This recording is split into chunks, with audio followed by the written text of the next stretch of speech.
Multo o demonic entity sa loob ng isang bahay. Oh my God. Dad? Dad? Multo ng batang nagpapagala-gala sa isang establishment. Nakunan ng camera. Vlogger inatake ng anaconda. Well, kung ready ka na, ay tara. Ito ay nakunan ng babae sa Davao kung saan hinihintay nito ang kaibigan habang naglalakad sa itaas ng tulay. Ay may mabibidyoan din itong kakaiba. Kakaibang magbibigay kilabot sa kanila.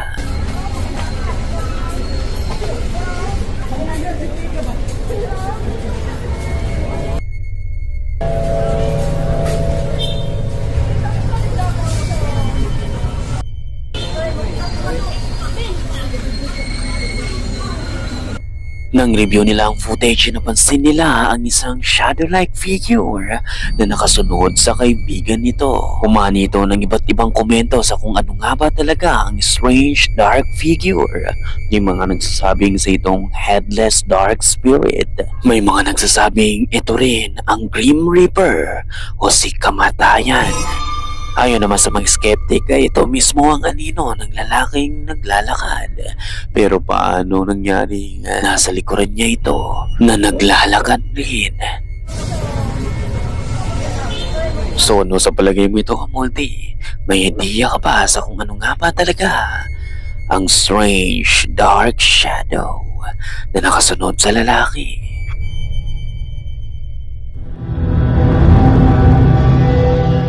Ito ay video ng maliit na batang naglalaro sa loob ng isang kwarto at ayon rito ay kinukunan ng bata ng nanay nito. Sa unang tingin ay mukhang normal lamang ang lahat, pero pag nireview mo ang footage ay talagang magtataka ka sa kung ano ang nakunan. Ayon sa babae ay naisent ito sa kanya dahil sa kakaibang video itong natuklasan na habang kinukunan ang maliit nitong pinsan. How mommy say got the stuff look like this? Check it out.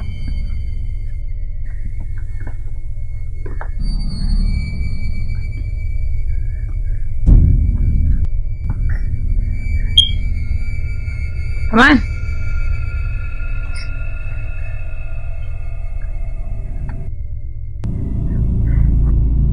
Habang kinukunan ng babae ang anak nito ng video ay may nakunan nito. Nakita mo bang maigi? At exactly 17 seconds in the video ay makikita ang isang dark figure na mabilis na dumaan.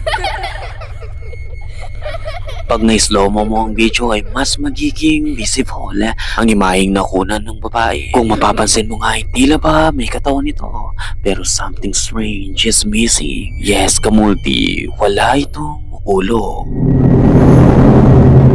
So kung walang tao sa loob ng kwartong ito maliban sa mag-ina, ay sino ang nakunan nila mabilis na dumaan? Gaya ng ibang video ay walang kasagutan ang isang ito at hindi rin alam ng mama ng bata kung sino o ano ang nakunan niya. Ang video ito ay na-record gamit ang isang cellphone na nakatutok sa isang CCTV footage. Ang footage na ito ay talagang kakaiba at nagbigay ng takot sa mga nakapanood nito. Pero ano nga ba talagang kakaiba sa footage nito? Nakunan nito sa Plaza Glodadela, somewhere in Mexico. Sa paglipas ng mga taon ay marami sa mga taong nakakapunta rito ang nakaka-experience ng kakaibang pangyayari mula sa mga trabahante at visitors nito na laging nakakakita at nakakarinig ng batang nagtatatakbo naglalaro sa kalagitnaan ng gabi. Isang gabi bago tuluyang magsara ang establishmento ay biglang may nakita ang guard na batang nagtatatakbo along the hallway.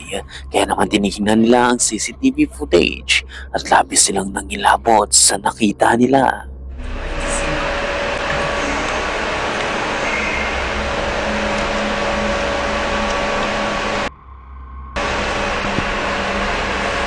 Ven que aquí se mete en la pared. No. Fíjate, subió el pie. Bigla na lamang naglaho ang bata na tila ba tumakos sa nakasaradong pintuan ng hallway. Dahil rito ay dinispatch ang security guard upang puntahan ito at makita ang bata. Pero mas naging katakot-takot ang susunod pang mangyayari. ¿Te fijas? No, ahí se va a meter, espérate.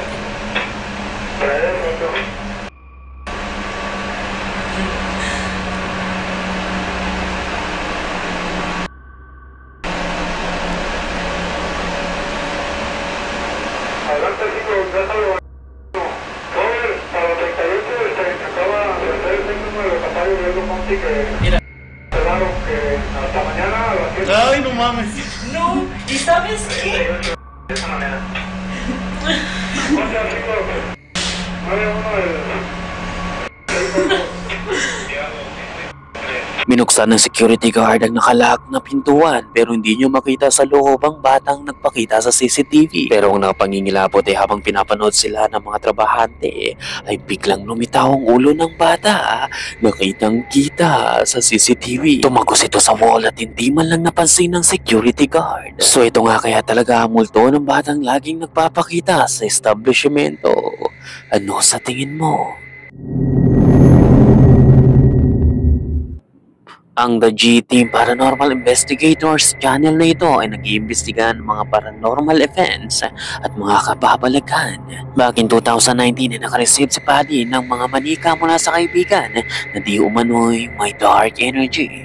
Kaya naman nagpasya siyang itago ito malayo sa bahay niya. Magpagayon pa man ay meron siya mismong pagmamayari yung haunted doll. Isang gabi kasama nito ang anak na babae at ang kaibigan nitong si Heather. Sa gabing ito ay nagsagawa sila ng investigation gamit ang spirit box at habang nagtatanong sila sa manika ay biglang may mangyayari. Bigla na lamang gumalaw ng paunti-unti ang maliit na manika habang sinasagawa nila ito.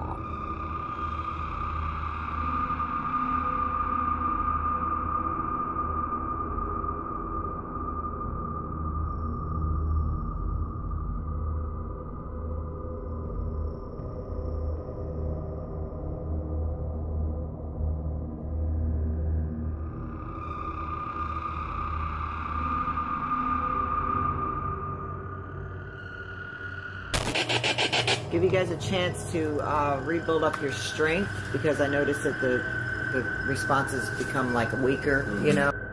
They use up a lot of their energy. I've been trying to pay attention to these dolls as we've been doing this to see if I see anything.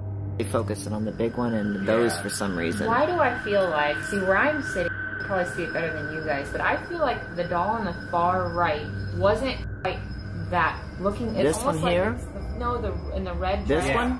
I feel. Don't you feel like it's kind of turned? I can see her face and I can't now. Yeah, it's. Oh, I wait don't a know. minute. And now that you were paying attention to the dolls, I see that.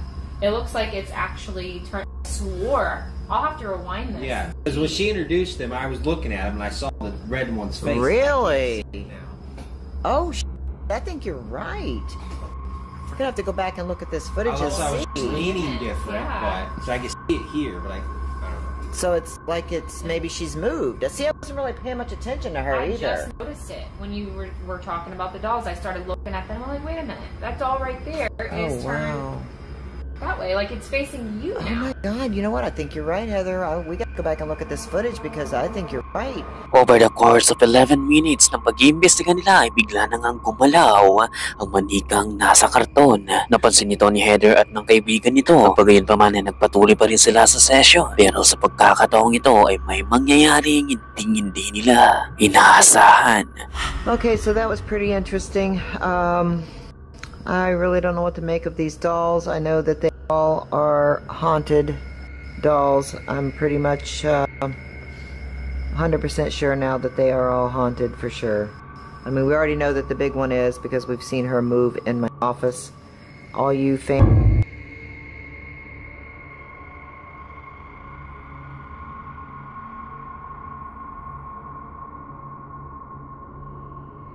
have seen her do something. I'm not taking her with me when I move, so if any of you are interested in the doll, please let me know, because I don't want to keep her, but I'd like her to have a good home. I mean, if there's somebody out there that's interested. I don't... Did that thing just move? Oh my god. Oh my God, are you f***ing kidding me? Her freaking face just moved towards you. Oh my God, Heather. Like that legitly just moved. Oh my God. Clay, did you see that? At first. You said you're not taking her with you? What Oh my God. was that? I don't know. I just I heard just that. heard a girl's voice. Are you serious? That wasn't one of you? No! Oh my God. Oh my God. my She God. really just f***ing move? Her face. Oh, hell no. What the hell, Mom? Oh my God. Heather, I got the cold chills from the top of my head to Yeah, my I have- freaking toe. Oh my God. What the hell? Unti-unting gumagalaw ang manika pero hindi nila ito napapansin. Magpagayon pa man ay nang sabihin na nga ni Patty na ayaw niyang itago ang manika at gusto niya itong ibigay ay biglang lumingon ng marahan ng manika patungo sa kanya. And moments later, a disembodied voice suddenly calls Clay, out. did you see that? At first. When you said you're not taking her with you? When you said you're not taking her with you? When you said you're not taking her with you? Oh What my the God. was that? So may sa demonyo kaya ang manikang ito. At kung ako ang tatanungin ay hindi ko ito gugustuhin panghawakan o itago man lang. Ikaw, gugustuhin mo pa. Isang lalaki ang nagtatrabaho sa isang storage facility. Wala siyang kaalam-alam na meron pala siyang makakasama roon. One day, nasign siya sa night shift at habang nasa loob siya ng facility, ay biglang ito ang mangyayari. Huwag kang kukurap. Güey, yo por esto les digo que a mí no me gusta quedarme en la oficina solo.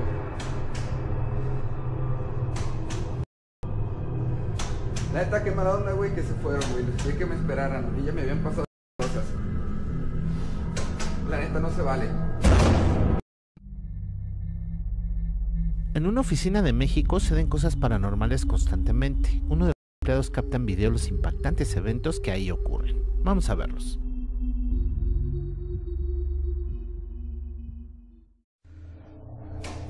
Güey, yo por esto les digo que a mí no me gusta quedarme en la oficina solo.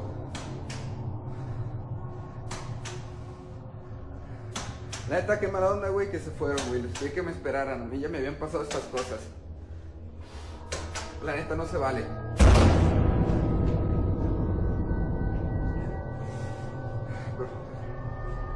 Güey. Ahí va.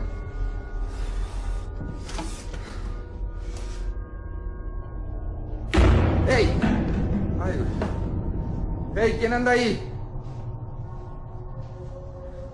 Le voy a marcar a la policía, ¿eh? Esto es propiedad privada. ¡Ay, güey! ¡Ey! ¡Ey! ¡Tú, ven acá! Yo ya voy a pagar todo y yo ya me voy. La neta no es justo, güey. Ustedes me vuelven a hacer esto y yo les renuncio, güey. Ya vámonos a dormir. Yo no estoy para estos jugueteos. Hasta el vecino tiene que venir. Bueno. Ay, güey. No. Ay, güey, vamos ya. Strange, unexplained events ang mga nararanasan nito. And yet, you find no answer for this. Pero ang mas nakakatakot rito ay ayon sa source natin, ay tinanggal siya sa trabaho ng boss nito. Pero ikaw, Kamulti, ano sa tingin mo ang nangyayari? Totoo kayang merong dark entity, spirit, o multong naglalaro sa kanya? You decide.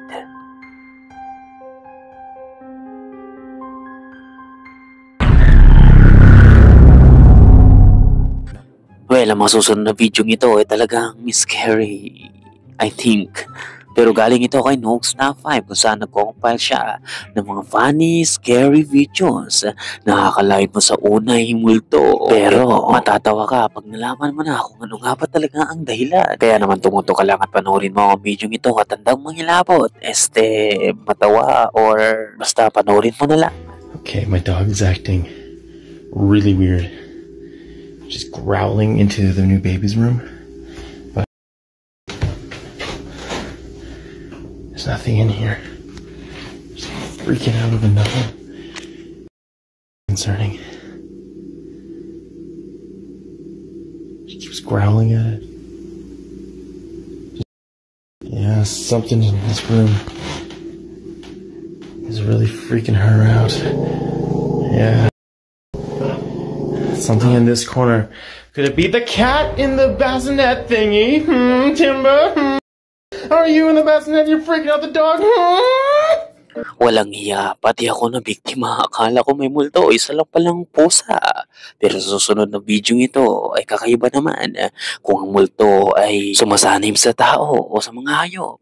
Well, kakaibang isang ito dahil sumanib ito sa isang skeleton. Whatever is in this little dummy, you need to like leave. We don't want you to hear.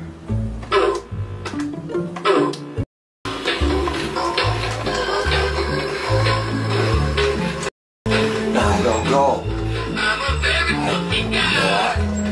It never went that far. It never went that far.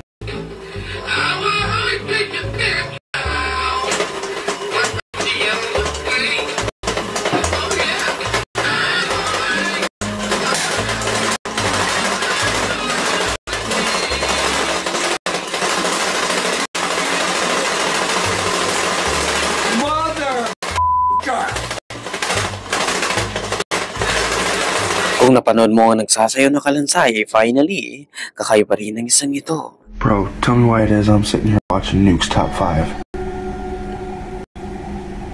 Can you hear it? Both my twins are sleeping on the couch, soundly.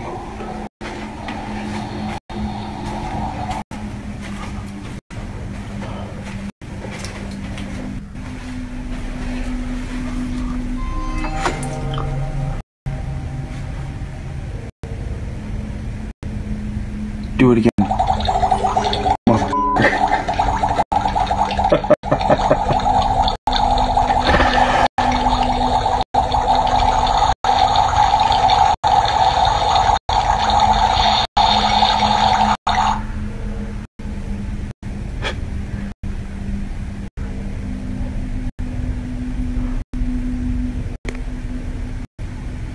One more time.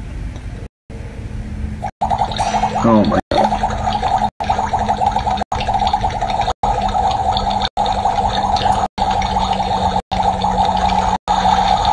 Excuse the mess. I've got 4 girls. Well, habang nanonood ng lalaki ng Nuke's Top 5, bigla na lamang siyang naka-experience ng paranormal events. Sana all pinapanood ang video. By the way, ano sa palagay mo ang mga nangyayari?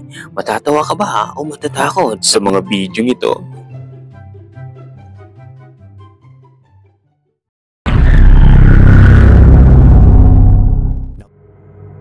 Kung matagal ka na sa channel natin, malamang kilala mo na si Smug Puppy na nakakaranas ng mga kababalaghan sa loob ng bahay nila mismo. Hindi nila may paliwanag ang mga ito, kaya naman sa pagkakataong ito ay gumawa sila ng investigation gamit ang K2 meter. At habang isinasagawa nila ang investigation ay isang nakapangingilabot na pangyayari ang mararanasan nila. Watch closely, Kamulti. We have captured one of the most scariest videos ever today. I'm still a bit shaken. This is what my dad's camera caught of my reaction. Dad? Dad? Oh my God. Dad? Dad? And this is what my camera caught of my dad. Oh, you roasting? What are you on about?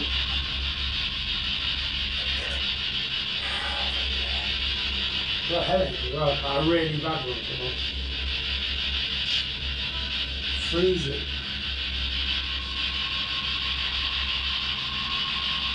Oh, really chilly. I'm roasting.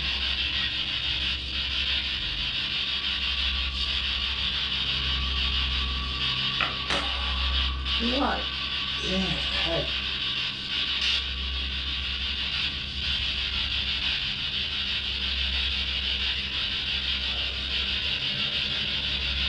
You alright? Dad? Dad? Dad? Oh my god. Dad? Dad? The head. What are you doing? What have you done that? Why have you just shouted that at me? Shouted, stop shouting, I've got a headache. Oh my god, what are you doing? I haven't shouted. Yes, you have. You just shouted, get out. I haven't. And your face looks so different. Habang isinasagawa nila ang session ay bigla na lamang nanahimik ang tatay nito. Nag-iba ang mukha at mata nito ay tila ba tumirik. Kaya naman nagtaka ang anak nito at tinawag pa ito. Ngunit hindi ito sumagot. Maya't maya pa bigla na lamang itong sumigaw ng pagkalakalakas at dito na tumilapo ng K2 meter. Oh my god. Dad?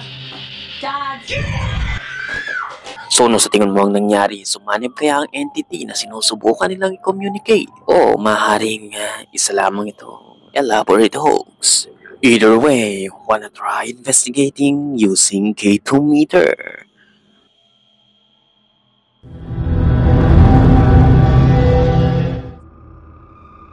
Viral ang short clip na ito na nagpapakita ng isang lalaki pumasok sa isang kuweba na may pagkalaki-laking ahas. Hindi man lang ito natakot at sinubukan pang mas lapitan ito na isang maling pagkakamaling gagawin niya. Bigla na lamang siyang inatake nito at dinala sa kailaliman ng tubig ng kuweba. But don't you worry mga kamulti, dahil lang napanood nyo ay sadyang gawa lamang ng CGI. Talagang mas nakakatakot na ang kayang gawin ng modernong teknolohiya dahil kung minsan ay hindi mo na alam kung ano ang totoo sa hindi.